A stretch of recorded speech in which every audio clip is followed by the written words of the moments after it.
எங்கள் வீட்டு குட்டீஸ் ரொம்ப நாளாக 2 பேருமே ஆசைப்பட்டது கனவுன்னே சொல்லிட்டு இருந்தாங்க. அது இப்போ நிறைவேறி இருக்கு. அவங்க 2 பேருமே ஆசைப்பட்ட மாதிரி அவங்களுக்கு பிடிச்ச கலர்லேயே ஒரு கார் வாங்கியாச்சு. முதல் முறையாக இன்றைக்கி தான் எல்லாருமே காரில் வெளியில் கிளம்பி போகிறோம் மதுரைக்கு.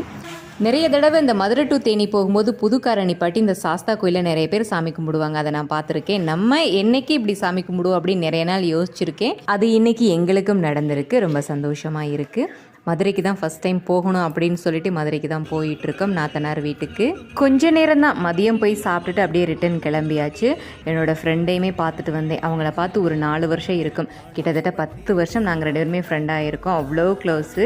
இன்றைக்கி அவங்கள பார்த்ததும் ரொம்ப சந்தோஷம். எப்போயுமே மதுரை டு தேனி போகும்போது எனக்கு இந்த கணவாய் ஸ்பாட் ரொம்ப பிடிக்கும். பஸ்ஸாக இருந்தாலும் சரி, காராக இருந்தாலும் சரி, கொஞ்சம் ஸ்லோவாக போனால் நல்லா இருக்குமேன்னு யோசிச்சுக்கிட்டே வருவேன். ஏன்னு தெரியல, இந்த இடம் எனக்கு அவ்வளோ பிடிக்கும்.